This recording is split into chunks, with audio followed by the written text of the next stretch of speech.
দিয়ে ওপর দিকে চলে যাও। যে দূরে দেখা যাচ্ছে আমাদের হোমস্টে। আজ 25শে মে আমাদের গরমের ছুটিতে বেড়াতে যাওয়ার ভিডিওটার সেকেন্ড পার্ট হচ্ছে এটা। হ্যালো, আমরা এখন চায়ের বাগানে আছি। দেখো চারপাশটা কি সুন্দর লাগছে। পিছন দিক দিয়ে চারপাশে পুরোটাই চায়ের বাগান। কি ভালো লাগছে না? একদম ফ্রেশ, মনে হচ্ছে চা পাতা তুলে এনে চাটা বানিয়ে খেয়ে নিই। ভোরবেলা উঠে সামনেই চায়ের বাগান ছিল, সেখানে চলে গেছিলাম আমরা সবাই। কেননা নির্দিষ্ট সময় পর্যন্ত চায়ের বাগানে ঢোকা যায়, তারপর সেখান থেকে বেরিয়ে যেতে হয়। আমরা পায়েলরা সবাই মিলে চায়ের বাগানে গিয়ে একটু ভিডিও করে ছবি তুলে আনন্দ করে আবার ফেরত চলে আসলাম চায়ের বাগান থেকে। সামনে এসে আমরা আমাদের চা খাওয়াটা চায়ের বাগানের সামনে বসে বসেই শেষ করে নিয়েছিলাম। এরপরে আমরা রেডি হতে চলে গেছিলাম বেরোনোর উদ্দেশ্যে। অনেক জায়গায় যাওয়ার আছে। রেডি হয়ে নিচে এসে এদের সঙ্গে আমাদের খুব ভালো আলাপ হয়ে গেছিলো। তাদের সঙ্গে একটু ছবি তুলে, এই যে ভাই বোন, খুব ভাব হয়েছিল। আমরা ব্রেকফাস্টে চলে এসেছিলাম হোমস্টেতেই। আমরা একটু আগে ব্রেকফাস্ট পেয়েছি, ওরা একটু পরে পেয়েছে। কিন্তু বেরোনোর তাড়া আছে, সকাল সকাল বেরোতে হবে, রাস্তায় অনেকগুলো সাইট সিন করতে হবে। তাই আমরা ব্রেকফাস্ট করে চা খেয়ে পাশে একটা ছোট্ট দোকান ছিল, হাতের একটি রিসলেট কিনে সবার সব কিছু দেখিয়ে আমরা আবার নতুন উদ্দেশ্যে বেরোলাম। রাস্তায় চলছি, এগোচ্ছি, কিন্তু দেখো চারপাশটা এখন ঘন কুয়াশায় ভরে গেল। যখন সকালবেলার দৃশ্য দেখছিলাম তখন কিন্তু একদম সুন্দর চকচকে রোদ ছিল। আমাদের প্রথম ভিউ পয়েন্টটা ছিল গুম্ফা পাহাড়। নামলাম, কিন্তু অল্প ঝিরঝির করে বৃষ্টি পড়ছে এবং চারপাশটা কুয়াশায় ভরে আছে। সবাই মিলে উঠলাম একটু ওপর দিকে, কিন্তু এতটাই বেশি কুয়াশা, আশা খুব একটা ছিল না ওপরে উঠে কিছু দেখতে পাবো। সুন্দর একটা পার্ক ছিল, পার্কের চারপাশে ছিল, চারপাশ থেকে সাইট সিন করা যাবে, সুন্দর করে চারপাশটা দেখা যাবে। কিন্তু দুঃখের বিষয় কুয়াশা, তাতেই আমরা হঠাৎ করে গরম থেকে গেছিলাম, তো ঠান্ডাটা খুব এনজয় করছিলাম, খুব আনন্দ করছিলাম। ভেতরে ঢুকে ফুল দেখে, ছবি তুলে, আনন্দ করে, চা খেয়ে। অল্প ঝিঝির বৃষ্টি পড়ছিল, কিন্তু তখনও আমরা সোয়েটারটা গায়ে দিয়ে উঠিনি, ঠান্ডাটাকে উপভোগ করছিলাম আর কি। এরপরে আমরা টুকটাক ছবি টবি তুলে আবার রাস্তায় এগোতে শুরু করলাম। রাস্তায় আমাদের একটুখানি এগিয়েই আমরা সোনাডার দিকে যাচ্ছিলাম, কেননা আমরা যাব চটকপুর। রাস্তায় আমাদের পড়লো মনেস্ট্রি।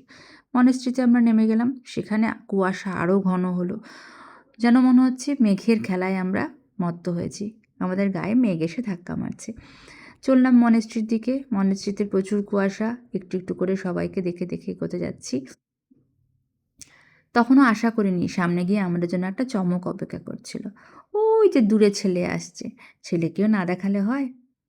এগোচ্ছি আমরা মনেস্ট্রির দিকে। ভীষণ ভালো লাগে এই জায়গাগুলো, এত শান্তি এখানে।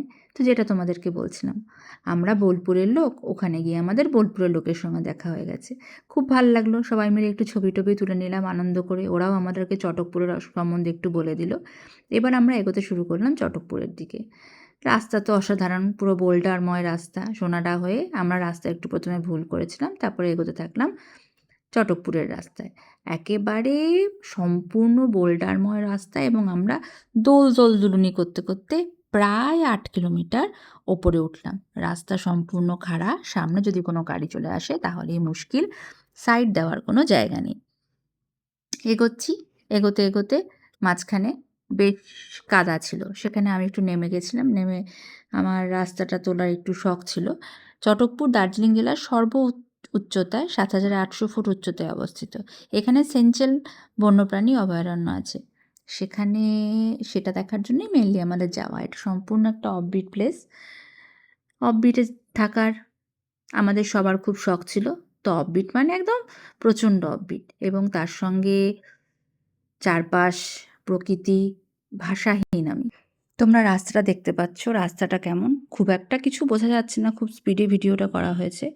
তো যাই হোক, এই রাস্তায় আমরা দুলতে দুলতে শেষমেশ ওপরে উঠলাম, এবং উঠে পৌঁছালাম আমরা আমাদের হোমস্টেতে। আমাদের একটু হোমস্টে ভুল হয়েছিল। যাই হোক, আমরা ওপরে যখন উঠে গেছি, গিয়ে যখন হোমস্টেতে এবং চারপাশের প্রাকৃতিক দৃশ্য দেখলাম, রাস্তার যে দোল দুলুনির কষ্টটা এবং রাস্তার যে ভয়ানক অবস্থাটা ছিল, সেগুলো কিন্তু ভুলে গেলাম।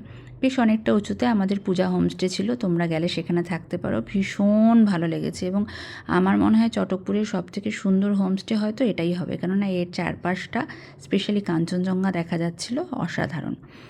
এখানে উঠে আমরা একটু রেস্ট করে, আমাদের তখনও খাওয়া হয়নি, মাঝখানে একটু খাওয়াটা সেরে আমরা বেরিয়ে পড়েছিলাম আমাদের নেক্সট হোমস্টে দেখার জন্য। কারণ ওই যে বললাম আমাদের একটু হোমস্টের সমস্যা হচ্ছিল। এখানে সবাই মিলে হোমস্টে দেখতে বেরিয়েছিলাম, তখন 4-5টা ভিডিও করেছিলাম কতটা ঘন কুয়াশা। এবার আমাদেরকে মাফলার, সোয়েটার সব কিছু গায়ে দিতে হয়েছিল, এত ঠান্ডা। আর জনপ্রাণী নেই, চারপাশটা ফাঁকা, কেমন একটা সেই রাত সিনেমার ফিলিংস দিচ্ছিল। ওই দূরে পাইন ফরেস্ট, কুয়াশাগুলো উড়ে উড়ে যাচ্ছে, অসাধারণ লাগছিল। এরপর আমরা ফিরে আসলাম, ফিরে এসে সবাই মিলে একটু গল্প টল্প করা হচ্ছিল, মাঝখানে চা খাওয়া হয়েছে, চা দিয়েছে।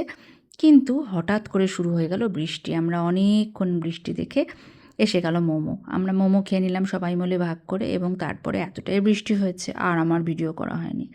আমার অনেক ল্যাথার্জির জন্য দেরি করে সেকেন্ড ভিডিওটা আপলোড করলাম। আজকের জন্য টাটা।